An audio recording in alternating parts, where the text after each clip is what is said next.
Hi, this is going to be a very brief and basic tutorial on how to take the background off of a logo in order to place it in your InDesign document.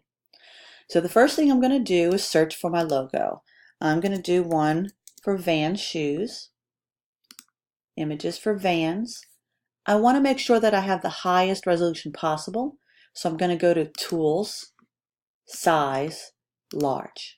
Okay, this won't guarantee high resolution, but at least give me the best possible options. So I think I'm going to choose this one. Now I'm going to save that image. I'm going to go ahead and just put it on my desktop for right now and save. All right, now here, oops, I'm going to open with Photoshop. Okay. Now, if you're not familiar with Photoshop, let's go over just a couple of tools. The first thing we want to do in Photoshop always is when we open a new image, we're going to come down here and unlock it.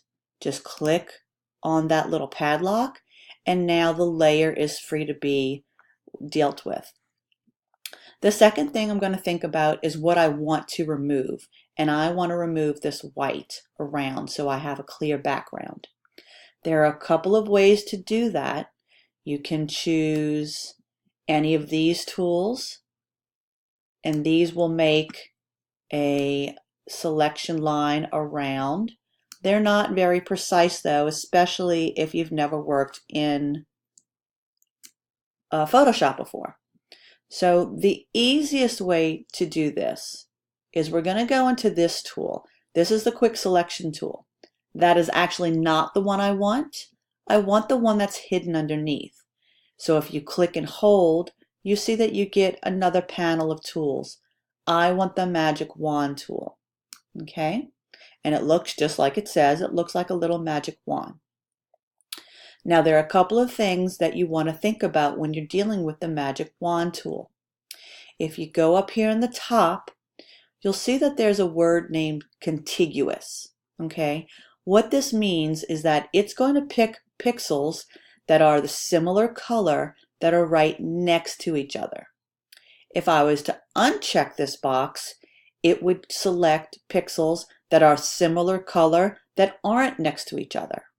So for instance, if this box was not checked and I picked this white out here, it's going to select all of the white that's in this image. Okay? We don't want that. We don't want the inside white selected, only the outer white, the background.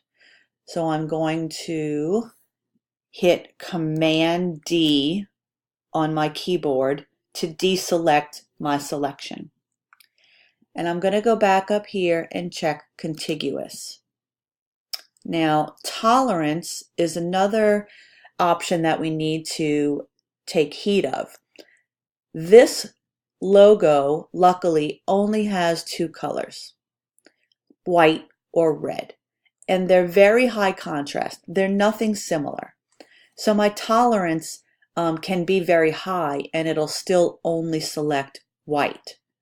What tolerance means is whatever pixel I choose, the color of that pixel, my selection will contain, in this case, 125 shades of the color above and below the pixel that I chose. So a tolerance of 125 will pick a very wide range of colors if this image had multiple colors. The default you'll probably have is 32, and for what we're doing is perfect. So I'm going to set it back at 32. So I'm going to come back to my image and I'm going to click in the white.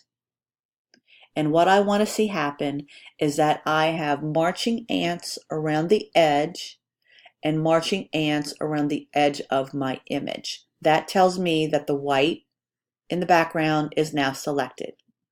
Okay, now all I'm going to do is hit delete on my keyboard. and you can see that the white around the background is now gone, and you have the transparent, that checkerboard background, which means that there is no background. I'm going to take my selection off by hitting Command and D. I'm going to go back up to my Move tool, and then I can save this. I'll go up to File, Save As. I'm going to put this back on my desktop, and I'm going to save it as Vans logo NB for no background. And I can save it in one of two ways. I like to save them as a Photoshop file. It gives me a transparent background and it's able to be placed into my InDesign file. You can also save as a TIFF file, which will also give me a transparent file. If I save it as a TIFF, there's another thing that you have to do. You have to make sure that you save transparency. Up here, this just is a little warning that some programs don't support transparency. InDesign does. So I'll hit yes, and I will say OK. Now, TIFFs are large size files, okay? They're the highest resolution. So it will make your file size a little bit bigger, but that should be okay.